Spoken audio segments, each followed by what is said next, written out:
Yes, everyone, you know what time it is. It's your boy Jack here at the IrishHotspur, joined by Dave and a very familiar face in Amir, who's joined us on everything from fan shows to panel shows. The guy is probably almost like a Swiss Army knife when it comes to the YouTube community, thing he does for people. But we thought we'd kind of tie him down for just what is really just a basic sort of conversation where, no distractions from the outside or anything like that. We just get to sort of sit here and mess about and try in some way maybe to have a productive conversation about the likes of Tottenham Hotspur, or even just vent and get things off our chest and in that sort of way as well. But Amir, my friend, good to have you.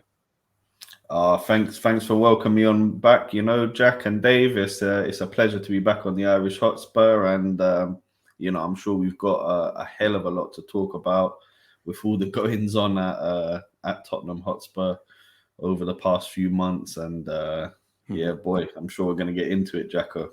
Yeah, and we're going to probably start on a place where it's somebody that you're probably getting sick of talking about here, Amir. It's Ryan Mason, and I thought this one was kind of interesting because, at least of recent for me, is that lots have predicted that Ryan Mason could actually be the next manager at Spurs. But now, after our defeat to Villa, do you feel like the possibility of Mason taking the job has actually been crushed, Amir? Yeah, I think it should have been crushed from the get-go, to be honest with you, Jack. I think talking about having a young kid who's younger than me, with all due respect, at the helm of Tottenham Hotspur Football Club, it doesn't sit right with me. He's a fantastic young lad, and he bleeds Spurs and all that, and I'm happy about that. So go off to the Championship or League One, or somewhere around there. Go gain your experience. Do what someone like Vincent Kompany's gone off and done and got Burnley promoted, and then come back to me and talk once you've got some more credentials, on your CV.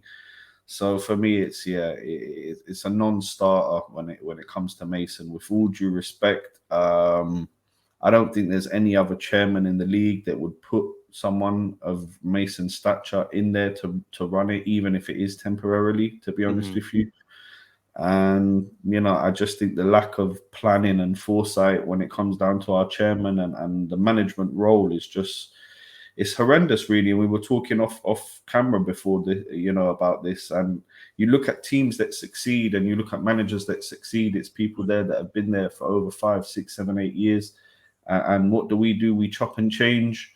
We change managers as much as we change our socks. So it's a joke. It really is a joke. So I want to get someone in there who's going to be with us for the long haul, who has a vision, who wants to play a certain way, who wants to build with the youth, who wants to infuse that with some real quality, world-class defenders, keeper, and look at building, rebuilding this squad and making it competitive again.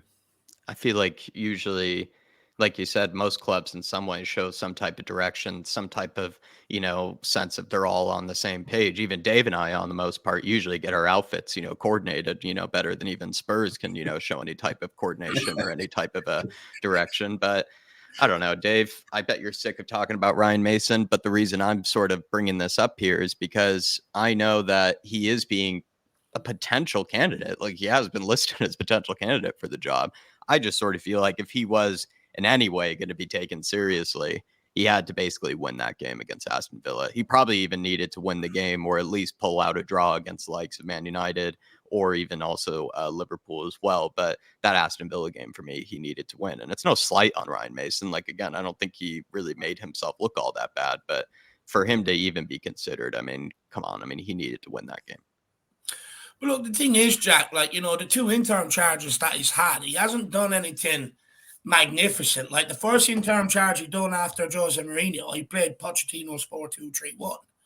And since Stellini's got sacked and Conte's got sacked, he still continues on with the 3 at the back. So he hasn't actually done anything to prove that he's his own man, apart from make a hybrid between the 3-4-3 and the 4-3-3 or whatever way he wants to play, the 4-4-2. That's the only sort of thing he's done. He hasn't done anything magnificent to put his name forward for the job. But Jack, we shouldn't even be here in the situation when we're talking about Ryan Mason getting the job. He's always going to be considered because, he's in the hot seat at the minute. So he's always going to be a candidate. He's always going to be considered.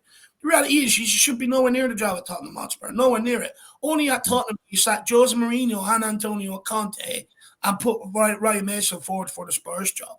Like Amir's right, you know, he needs to leave, he needs to go off, he needs to, you know, find his feet elsewhere. And if he goes out and proves he's good enough elsewhere, keep an eye on him. If he leaves, keep an eye on him and see how good he really is for the Tottenham job in the future. Yeah. Right now, he should be absolutely nowhere near the job, Jack. It's a disgrace that he's even being considered. You know, what has the guy done? And I get he's Spurs and everything else, but the reality is this doesn't need someone that's going to come in and start being friends with everyone. It needs someone that's going to come in and more or less be a dictator for the first little while, you know, to get people to fall on side, get them to do what they want to do. Ain't going to happen with Ryan Mason. It's just not. In fact, what you will see is Harry Winks will be in your midfield next year. Eric Dyer will get the new contract. You know what I mean? It's an absolute disgrace. I just find it hard to believe that. I get that. For me, like, the club is crazy enough to hire Ryan Mason like that. I understand that. Like, they are crazy enough to do that, but he needed, I think, to have some type of, you know, proof that maybe he was punching above his weight, or like he was kind of defying the odds, like in some sort of way. Like I said, and I'll say a million times, I don't think he's made himself look silly. I don't think he's made himself look stupid in any way, especially when you compare him to the likes of Steven Gerrard or Frank Lampard. But I mean, he needed to win these games, I think, in order to even at all sort of like be taken seriously. And also, if the board were even going to try to pull that one on sort of the fan base, he would need to have won those games for anybody to sort of like believe in him whatsoever. And so now I think, sadly, maybe for them, for the board, because they probably did want to hire Ryan Mason, I think the fact that he didn't win these games does mean that they probably couldn't get away with, you know, trying to sell this as a potential candidate. But I think at the moment, it's completely unsellable. It probably was unsellable before. Even if he won all the games, it probably was, you know, still something that most of the fans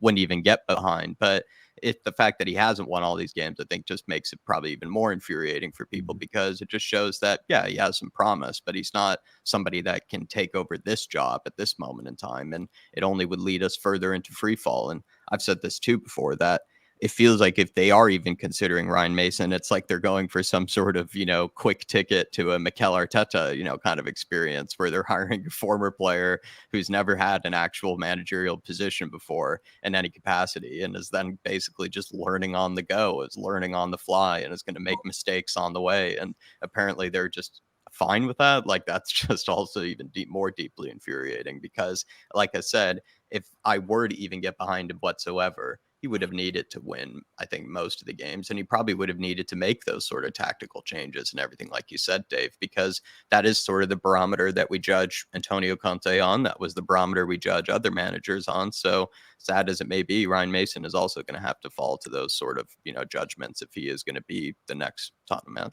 manager. The reality is, though, Jack, you know, you'll have some people that say, oh, but look, Arteta, they brought in, or look at Arsenal, they brought in Arteta and that, right? And you're kind of like, yeah, but Arteta won a cup, you know, not too long into his tenure. That's what sort of bought him the time.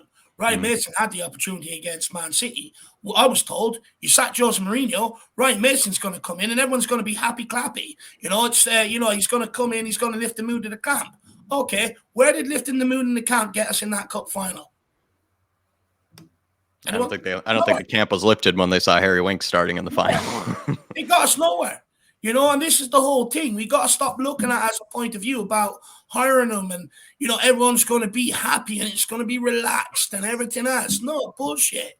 You know, you need a manager like a Jose, like a Conte, where they're going to tell people what to do. But the difference is this time, you need an owner that's going to back them and not undermine them at every opportunity, where players can just leave and go, oh, I'm only coming to you out of courtesy. So what I'm actually really going to do is I'm going to go to Daniel. And that's the biggest problem at this football club.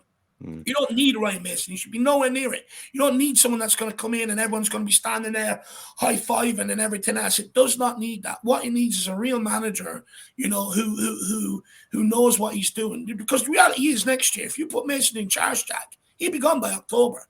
You look at the caliber and the standard of the managers in the Premier League now. You're getting some of the best managers from across the world coming into the Premier League, taking on lower league teams, etc., etc. Ryan Mason will be found out. He got absolutely found out against Aston Villa. Unai Emery told him exactly in the press conference what he was going to do. I'm going to take Pedro Porro out of the game. So, okay, He's telling you what he's going to do. Find a different way of going forward, which is what people asked of Conte, which is what people asked of Jose Mourinho. So I'm not asking any unfair questions to the guy. I'm just asking questions that everyone asked of all these other guys. So where was it? He didn't have it. He continued with Ben Davies, knowing he'd need Perisic on that side. He's naive, Jack. He's not good enough. Yeah. What do you think, Amir? I mean, I know, like I said, you're probably sick of Ryan Mason, so we won't chat too much about him. But I mean, you also just don't want him to probably be the sacrificial lamb either, right? He just shouldn't be in any conversation in even coming out of any Spurs fans' lips, to be honest. It really, no, it's as simple as that, David. Honestly, you're putting someone, you're chucking someone in there, into the fire, into the cauldron that is Tottenham Hotspur, and you're expecting someone that young to perform and to get something out of these guys. It's just not. It doesn't suit it. It's like taking a high school kid or someone like that and just come and run a country, mate. Come and see how you do as leader of the nation. It's not. You've got to learn from climbing your way up the ladder and doing the lower leagues. So with all due respect to Mason, and I like the guy. I think he's a really likable character. The way he speaks, he said some good things before the matches and stuff. So, okay, go off, do your thing. Go learn League One, Championship, get the experience needed. And then, if in 5-10 years down the line, it could be a fit, then we reassess it then. But now, no. And even if he had won those games, Jack, I don't think it changes anything, to be honest with you. Why is that, just quickly, Amir? Because I saw you nodding your head when I said that, right? Like, even if he won all those games, like, a lot of Spurs fans still wouldn't really have taken him. Because that could just be a little manager bounce that he's got. He's got a few of the players kick, with a rocket up the arse. It doesn't mean that you qualify for the job to take us forward for the next 3, 4, 5, 6 years and a long-term project of developing players. We need a manager who's going to come in, like Dave said about a dictator almost. We need someone to come in, ruffle some feathers, and get these players realizing that this is their opportunity to do something, and they can't come in here and just cruise and get that pay packet and not give that 100% for Tottenham Hotspur. So we need to be looking at somebody who has the qualities and those management kind of skills that he can do that and he can get something out of these players, obviously with adding a few of the ones that he wants as well. Another thing I would say is that the manager that we get in, for me, has to have total control alongside the director of football that needs to be brought in. Total control of everything to do with the football inside. No more Levy signings, no more Spence signings, no more meddling, no more undercutting. If the price is 35 million for Maddison or Ward-Prowse or whoever, Milenkovic, whoever you want to bring in, you pay that amount. Levy just, he hands over the check, basically, writes that check, and that's it. So you were satisfied with Nagelsmann's demands, like how Nagelsmann went about it? Like 100%, Jack, you want the next 100%. manager to demand probably the same things then, I imagine. 100%. The two managers that I wanted already, they can't come. Poch is at Chelsea, who we could have got back, and Nagelsmann, I would have said, you know what, that you're taking a bit of a chance, obviously, with someone a bit young, but he's got the credentials because he's played in the Champions League. Wasn't he unbeaten in this year's Champions League? Yeah, he was a fine start. You're right. There you go. So he's managed some of those big players. He's not scared of the egos and all that. And he could have, got something out of Levy, maybe, by agreeing to come, that Levy would get rid of, he wouldn't interfere with the football inside. So obviously that was a no for Levy. Just a quick other rabbit hole, Amir, that I do want to send you down. Just on the topic of Nagelsmann, sort of in a way, right? But also just on the topic of managers. A lot of people have this debate between, like, do you want the next guy to come in to sort of be a fiery guy that will challenge, right, Levy, and will demand a lot and will sort of, say to him, listen, I do, need these sort of things. I'm not taking no for an answer, right? Whereas other people think, like, kind of tired of all this, kind of pushback from the manager, pushback from Levy. I just want a yes man that will just, get, everybody on the same page, even if it means, Levy gets what he wants. Where do you stand on that, Amir? Because you could see both arguments, but for me, I feel like, you still want a guy that's going to challenge Levy in some sense, right? Of course, I want someone who's going to challenge him to the utmost, keep him on his toes. Correct. I think that's going to be the manager's job, and that's going to be the fans' job. Keeping Levy on his toes, keep him alert, keep him, worried about his position as chairman, because Keep him accountable. keep him accountable, because there's no accountability at the moment, and the incompetence that he showed and the board has shown, and the lack of planning, the lack of foresight. When it comes to the football inside, it's the fans that suffer at the end of the day with the lack of trophies. Mm-hmm. You could also say that maybe some of our long-serving players also suffer, like Harry Kane. We'd be talking a lot differently about his career if he'd had 2 or 3 major trophies under his belt. And unfortunately, we've got a chairman and a board that is so unwilling to build around that we've got to the situation that we've got to here. So I would love a manager to come in and almost demand everything that the fans want from Mr. Levy, and if that, in the summer is a world-class keeper, 2 world-class defenders, a world-class creative midfielder. If those are the things that we want and the manager wants, then give him that. Give him that football manager password, Mr. Levy. Give him the access. Give him the codes. Give him the username. Dave, you're going to say something now. Yeah, just quickly, and like what Amir's saying there about, giving the centre backs, giving the goalkeeper and stuff, whatever manager comes in and fans come in and ask for that, it's not us being spoiled brats or unreasonable. We're asking for it because it's glaringly obvious what we need. And just quickly on Ryan Mason, my biggest issue is look, the reality is he's been given the job because the club have looked for a new manager bounce. That's why they sacked Conte, that's why they sacked Stellini and put Mason in charge at the end of the season, because they want him to be able to bring a new manager bounce. But he hasn't got the job based on credential. He hasn't got the job on stuff that he's done previous. He's only been put in the position to be able to create a new manager bounce. So the fact that we're sitting here talking about him potentially becoming our manager, it's Spursy.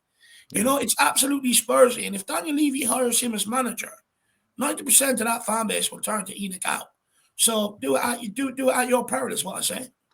It's like putting everything on 32 black. It's a real gamble. Another thing too is that I feel like what happened with just Nagelsmann and what might happen is Nagelsmann, like I said, he practically demanded to, have full control, and it was like as if it was like a 1-player video game, and Levy is forced to hand over the control and he just wouldn't do it. He still said, no, let me press the buttons. You can tell me where to go, Julian, but I still get to press the buttons, and everything. Like, it was just so obvious that he wouldn't give up that much control. As well, just lastly as well, Jacko, it's like you look at Mason, right? It's clear that we want to go down the young sort of route. But like I've said before, there's plenty of managers out there with a lot more experience in and around his age or younger that are much better candidates for the job. Yeah. So let's stop pissing about with this whole Mason talk. Reality is he's been put in for 2 manager bounces, hasn't actually done anything, put his name forward for the job, so he shouldn't be anywhere near the list. Let's go and get the right guy in. Plenty of soy milk latte, hoodie wearing managers out there, plenty of them. You can find them everywhere. The skateboard managers, plenty of them out there. The next, kind of candidate that does come in here, though, Amir, I feel like we talk plenty about sort of a style of we talk plenty about, like style of play and everything like that, sort of how they want to be on the front foot and, tactics and whatnot.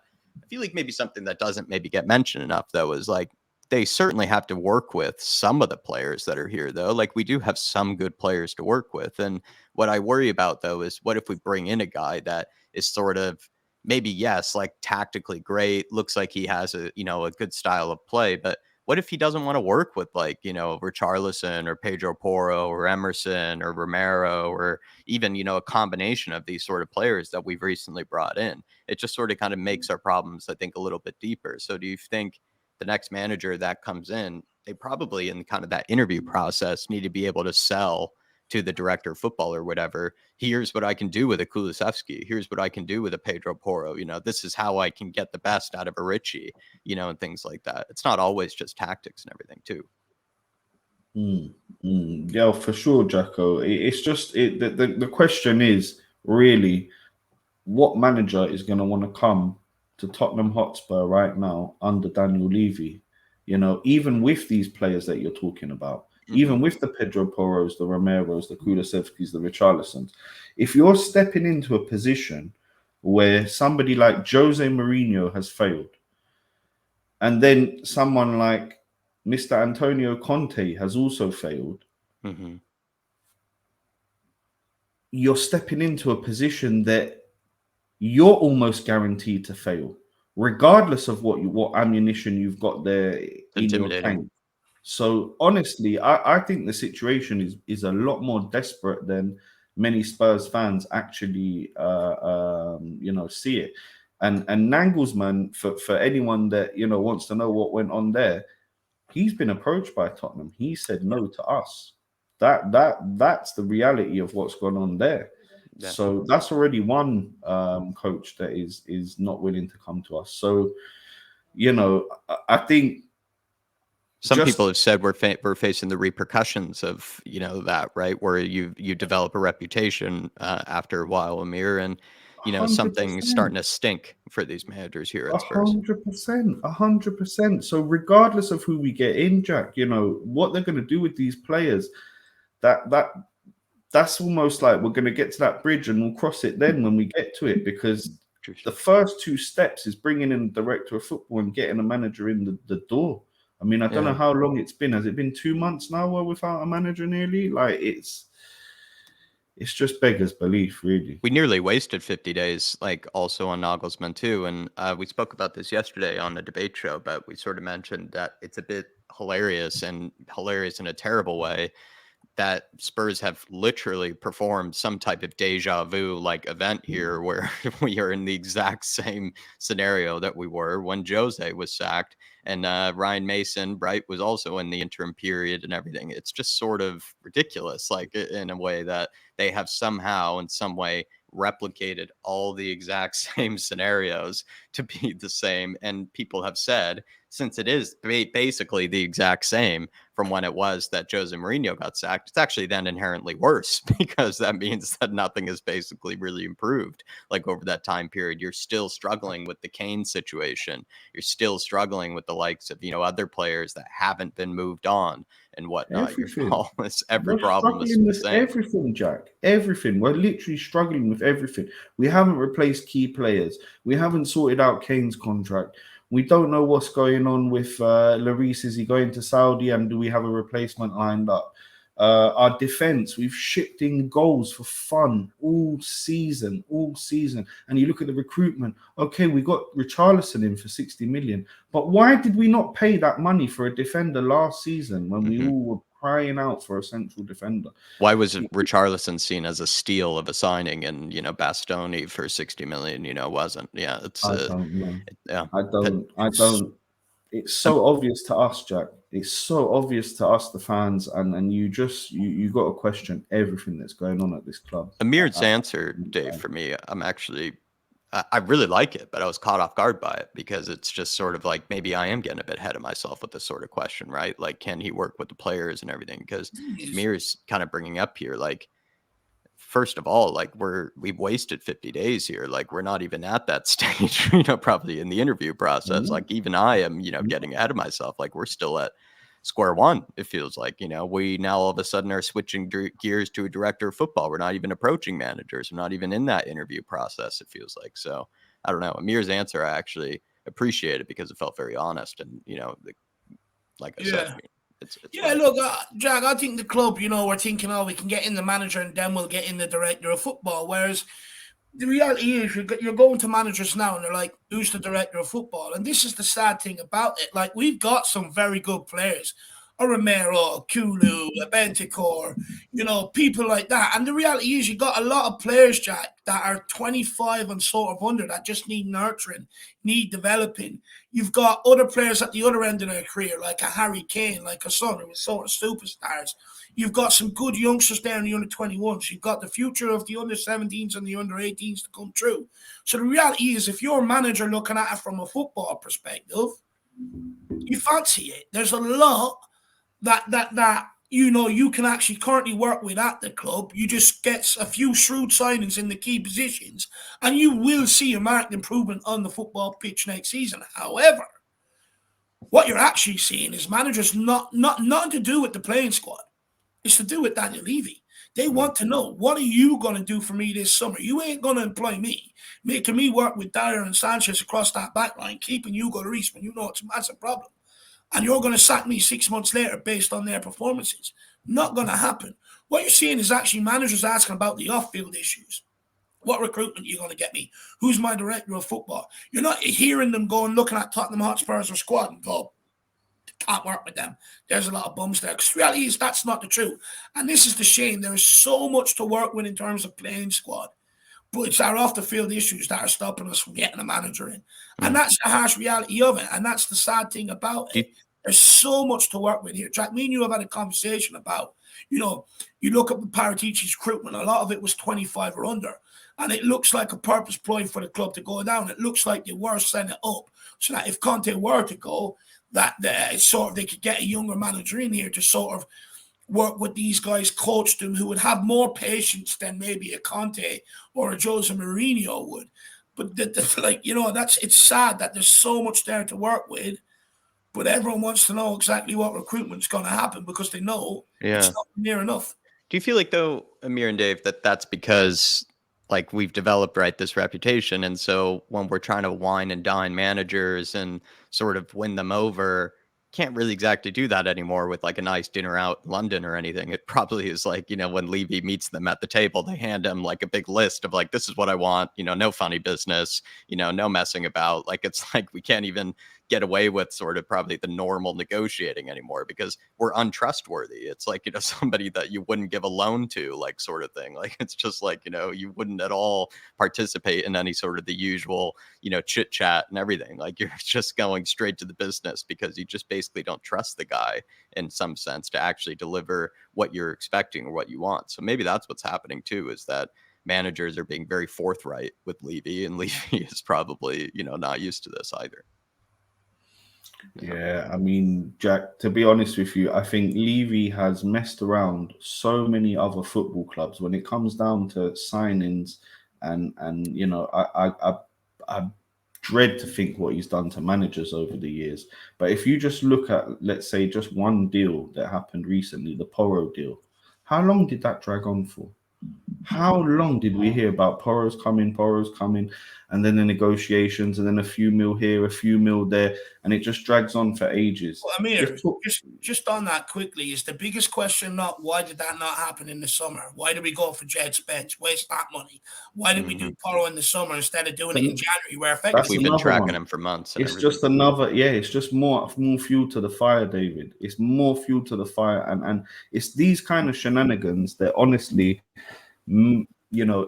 makes us just look like a bang average, mid-table, no ambition club. Because instead of saying, boom, these are the 4 players I want, I go get A, B, C, D, bring it into the manager, let him do his work, let him do the training, let him bed in some youth, let him mix up the new signings that he's got and go out and play. Instead, you're haggling, you're doing this, you're wasting time, you're wasting this CEO's time, you're wasting this owner's time. And by the end of it, you end up with players that actually the manager didn't want. We all knew that Conte didn't want Spence, regardless of what we think of him and what we saw at Nottingham or whatever. Doesn't matter. Conte didn't want him, which means he should have never been at Tottenham Hotspur. So it's a very frustrating situation to be in, lads. And, honestly, I think that, people just need to really get behind Levy and ENIC out. And, it may not bring immediate results, but I think pressure needs to be applied where it needs to be applied. And, the protests, the movement, the purple and gold until Tottenham are sold, everything. We need to just be pushing behind that. And you just need to look at Newcastle and what they did with Mike Ashley. They got rid of their owners. And hey ho, Champions League football, and they're going places, So just on something else that Amir said there as well. It's like when you see these managers come in here, like they're very reluctant to actually try anything because they know, they're not going to be given the time. And the minute they do try something, it's not working out, they're going to be sacked. No manager is given long enough to actually try things and persist to be able to make it work and stuff like that. As soon as results turn to a negative, as soon as it looks like we're not going to get Champions League, they're sacked. But the question should be is, before you sack this guy, have you given him everything in all the positions to be able to make this work on the football pitch? No. So that if that's your answer, you don't sack the guy, you continue to back him. And that's been our biggest problem, is not continuing to back people. And the reality is, we've sat here, well, not me, actually. I didn't do that because I backed these managers. But the reality is most people sat here screaming, ranting, raving, get the manager out. Most people, and this one actually does include me, screams, rants, and raves, get this player out, get that player out, right? But the reality is, the point where we're at, it ain't the manager. It's not even Mason's fault. It's not the coaches that we bring in here. It's none of them. The reality is, it is Daniel Levy. It's the boneheaded decisions. How have players been able to stay at this club so long? Why are you signing players that you want at the club and not what the manager wants at the club? In case of Jed Spence and Porro, why are you not giving any managers a chance? Why do you think once you get them signings over 2 windows, everything is done, even though as a chairman that the squads in the problem run deeper than 2 windows, and if you don't, it's even more concerning. So, you're at a situation now where it's a bit like Man United. All the excuses have sort of been made elsewhere, but you're at a point now where ex-players can't take what's going on anymore. Players in the camp can't take what's going on anymore. Managers certainly aren't taking it. Fans can't take it any longer. And what you're seeing is a large groundswell of people all coming now and asking the same questions of Daniel Levy, of the ownership. Yep. That's why they're under the pressure they are, because there's so many people who can't take it anymore. For instance, right? I get called a happy clapper. I get called, Dave thinks he's Mr. Tottenham, this, that, and the other, right? Granted, but even, and Dave, you always see the positive in Tottenham, this, that, and the other. That's just the sort of guy I am in life. But even I can't take it anymore. Even I've had enough. You look at me going into games, Jack. I'm not feeling confident. I'm not really feeling them any longer and stuff like that, And it's like me, I've had 1,000% passion for this club, but even that's draining. And when you see it drain from people like me, other people around who are usually the most delusional or positive, what you want to say, you've got a problem. When you've got people in the media who were afraid to speak before, now speaking up. When you've got ex-players afraid to speak, players in the squad afraid to speak, everyone now speaking up. It's come to a point where there's no more excuses for the guys at the top. Either put up or shut up. Yeah. No, I think you're bang on, David. You're bang on. There's no more excuses for any of it. And for anyone that is out there listening, just look at how these guys operate. Look at how Levy operates. If you're a fan, an international fan, like the 3 of us are, and you can't get to games, every week in, week out, they've just put memberships up now. While we're struggling for actually getting into Conference League or Europa League, we're not in Champions League. We're going backwards, and they've got the cheek to put the membership fees up. Not only that, we're paying the most for season tickets in England. On top of that, everything, the cost of living crisis has hit everyone, and they're charging premium to go in there. They're treating our club like a cash cow, and they're just milking it for all that it's worth instead of focusing on the football inside. Oh, we've got Beyonce. Oh, we've got a go-karting thing. Oh, we're in NFL. That would all be fine if we were winning FA Cups, but we're not. We're not even doing anything in the cups. For years, we've been not taking those competitions seriously. I want a manager to come in. I want Tottenham Hotspur to start taking these cup competitions seriously.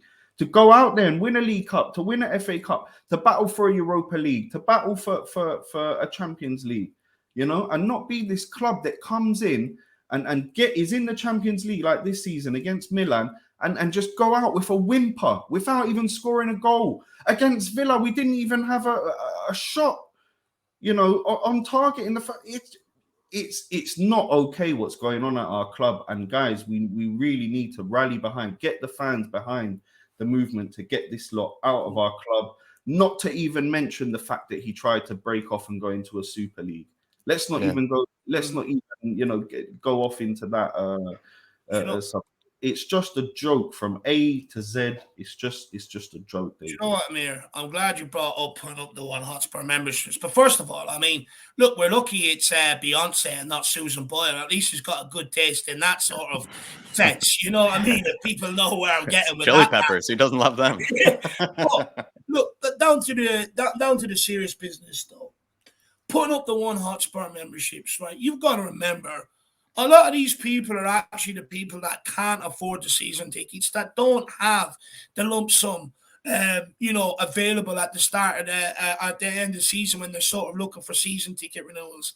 It's sort of like and I don't really like saying this, but the One Hotspur memberships are sort of like, the majority of my opinion is made up of like the poorer people that maybe support Tottenham Hotspur. Maybe that's the wrong sort of terminology, but basically people that just can't afford it, people that are literally on the breadline, and stuff like that, when they do have a spare bit of cash, they can use that One Hotspur membership to be able to get a ticket.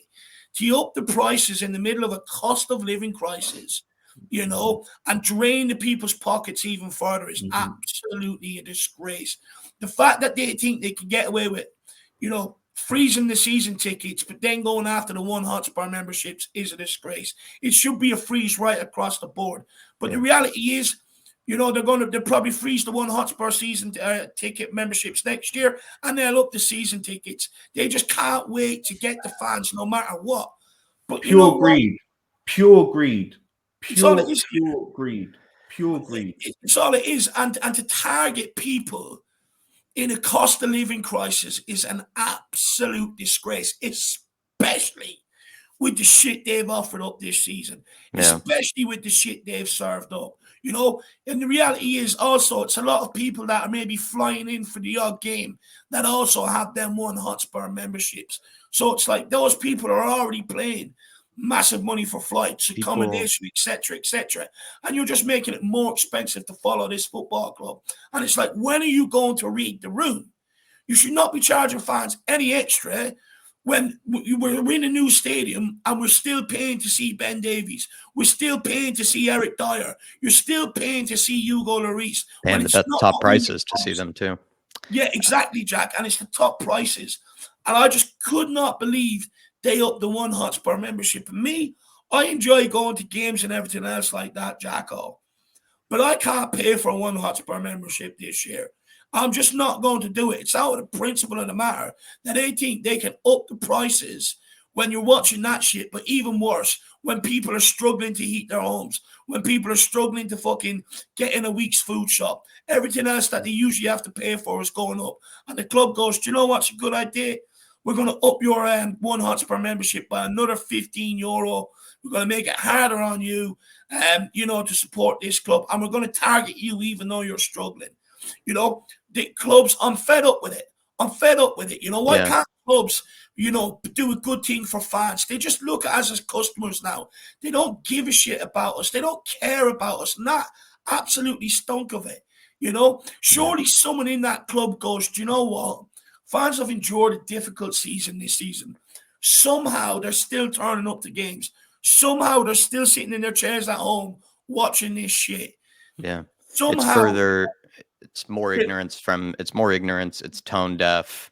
It's so many things. I mean, Amir too, I was thinking about this, but Dave was, when you and Dave were bringing this up with the One Hotspur membership, but just people have spoke about there used to be, or in some way there was kind of this sort of family friendly kind of culture that existed, right? Like kind of, within sort of the Spurs ground, in sort of kind of games and atmosphere. And it felt like there was sort of this family friendly bond between the club and the fans, between the fans and the players. It was this kind of, like we said, there wasn't really much, of like it felt like everybody in some way was connected in a good way. Do you feel like these sort of decisions, raising ticket prices, raising Hotspur memberships in times when people need it least, again sort of screams to the fact that they're kind of breaking down those sort of connections. There's breaking down those sort of bonds that people had with the club and people had with the players and everything.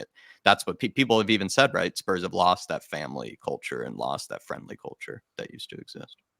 Unfortunately, Jack, it's just a consequence of their actions. Like David said, if you're in a cost of living crisis and you know that your fan base, your loyal fan base, that is the reason that you have made literally billions in profit. They've gone from taking it from hundreds of millions to $1 billion asset, Tottenham Hotspur.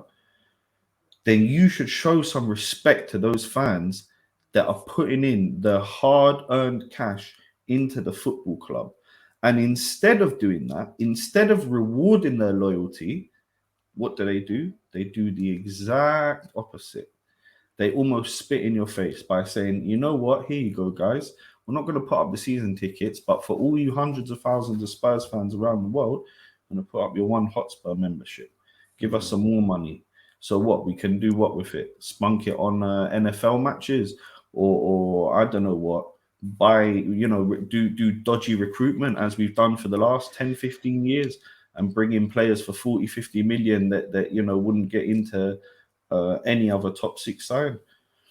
After what Spurs fans have been through, they're probably sooner becoming NFL fans than becoming, they're probably falling out of love with football at this stage. And also, I feel like Spurs fans should be given a voucher, for maybe 2 years to, for free go kart. And because of just what they've had to witness, they at least need to get some sort of sense of entertainment and fun back. Here's the thing, though, guys. They talk about the fans and they want us to be with them and they want it to be family, this, that, and the other. Okay. Start treating us like we're family. Start treating us like friends. Them away fans who have been the most incredible this season, that's made long-ass journeys just to be let down, just to be embarrassed. Why are you only refunding the cheapest part of their journey, which is the €30 away ticket, which they put in as a cap? Why aren't you refunding the travel that they've had to pay for, the most expensive part of the journey? Okay, you want us to be a family, you want us to be together. Well, then you freeze everything. You go, okay, guys, you stuck with us through this time. You could have easily not bought anything. You could have easily not bought tickets and come to games, this, that, and the other. You could have made us look like we were in the middle of a footballing crisis. You didn't. You turned up week in, week out. So we're also going to do you a solid. We're going to freeze your One Hotspur memberships. We're going to freeze your season tickets. In fact, do you know what? We're actually just going to give you a little bit off. Because what you've been watching, what you've been paying for is not the standard we want to put out in front of you. It's not what you deserve. So we're going to do this, that, and the other for you. But the reality is they don't, Jack. At every opportunity, they've just made sure the fans know their customers. They don't look at us as a loyal following, as a benefit to the club, as something that sort of comes with the club, this, that, and the other. They just look at us as customers. We only matter when they're rolling out the new jersey. We only matter when they're rolling out new projects that they want to spend their money on. We only matter when the season ticket renewals come round, when the Hotspur renewals come round, when Spurs play comes out. That's when we matter. Every other time, when we want answers that actually we care about, January transfer window, summer transfer window plans, this, that, and the other. They don't care. They don't answer our questions. They don't look at us as a commodity for this club. They look at us as a disdain to this club. And that's what pisses me off. You want us to be in it together, act like we're in it together. Not look at us as a customer at every fucking opportunity you get. Even the CRN numbers for the One Hotspur membership. Like customer. That's what it is. It's a customer number. It's like... It's a joke, Jack. I'm fed up with it. They want to preach about us being in it together, this, that, and the other. Fucking act like it, man. Act like you care about us. I think the friendly, familial atmosphere and also the connection and bond that was once there is probably being chipped away very quickly and very hard. It's gone. It's gone. It's evaporated. Any spirit that we had building with that man Maurizio, who did, let's not beat around the bush. He did incredibly to get us to a Champions League final and consistently in Champions League, while the squad not being invested in, and while letting players just sit around and stink up the place is incredible. And unfortunately, because of a lack of want from our board, we're going to go off and see him at Chelsea now next season, which in itself is a dagger in the heart. Sometimes though, you got to see your own mistakes hit you in the face, I guess, and that's what hopefully is happening, right? Like it's something that's going to be smack on their windshield, you know, like of a big splatter of a mistake that will be staring at them and over in West London. And be sure, Jacko, that this is Bowley's best decision he's ever made at Chelsea. It's true, actually. It's kind of actually, it's a fair point, actually. Probably has been his best decision, the Yank. Amir, I know we don't want to make you late or anything, but like any final sort of messages or, you know, maybe final thoughts on your mind, and then, you know, we'd love to plug something of yours as well and send you off, you know, and everything. But, you know, I don't want to end on a bad note or anything. So anything, you know, on your mind, any final notes or anything, any final points? Yeah, one little thing that's been going over my mind and watching the league this season and analysing the football is anyone that is still Levy on the fence or, you know, a Levy inner or anything like that, I'd like you to reconsider your position. And I'd just like to end it off by, we won't go through all the things that he's done, but just look at Brighton and Tony Bloom. That's all I'm asking you to do. Go look at what that club has done, where they were at bankruptcy, where they were in the Championship. Look at Tony Bloom as an owner, and then come and talk to me about Daniel Levy. That's it.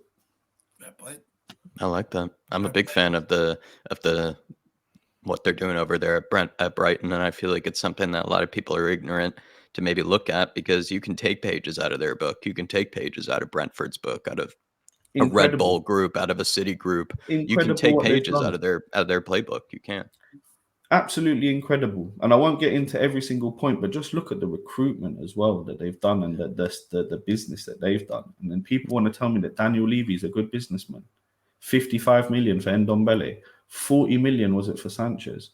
You want to tell me he's a good businessman? The one that makes me laugh, though, Amir, just before we let you go, and look, I'm a fan of the guy, and I want to give him another season because I think it will come right from Richarlison. You know, the whole reason why we went for him is because we were supposed to take advantage of Everton's financial situation. We paid over the odds. That's not taking advantage of it. Taking advantage of it is getting him for 30 million. You know, not paying 60 million. When that was the price that we were being quoted for some of the defenders that we were looking at, like it really does look like an even bigger of a stinker, even bigger of a howler. Amir, what shall we plug for you? Is there anything that we can plug for you, my friend, on your way out? And thank you for joining us. And I hope we get you back on soon for another one, because we do like chatting with you. So what shall we plug for you? Yeah, I mean, you can always find me, you know, floating around the Tottenham channels here and there for sure. But yeah, if you don't mind, it's a massive you know, thank you from me. If you check it out, is my Israel Uncovered channel, where I'm just trying to show people you know, the beautiful side of Israel, the nature, the archaeology, the history, Jerusalem, and all the other sites. So it would really help me out a ton if you know, check that out, hit a subscribe. That'd be fantastic. On your push for 200 subs soon, so yeah, that would really help out. And just wishing everyone, you know, a good week. Try and not think about Spurs too much. You know, the season is coming towards an end now, and yeah, we'll go again next season. But we need some big changes at this club, and hopefully, you know, we'll live to see those. You know? I like it. Thank you, Amir. Thank you, my friend. Amir, thank you very much, my man. No worries, lads. No worries. You take it easy. Have a good one, yeah? See you, my man. Enjoy work. Take it easy. I'll try to. See you, my man. Thanks for your time.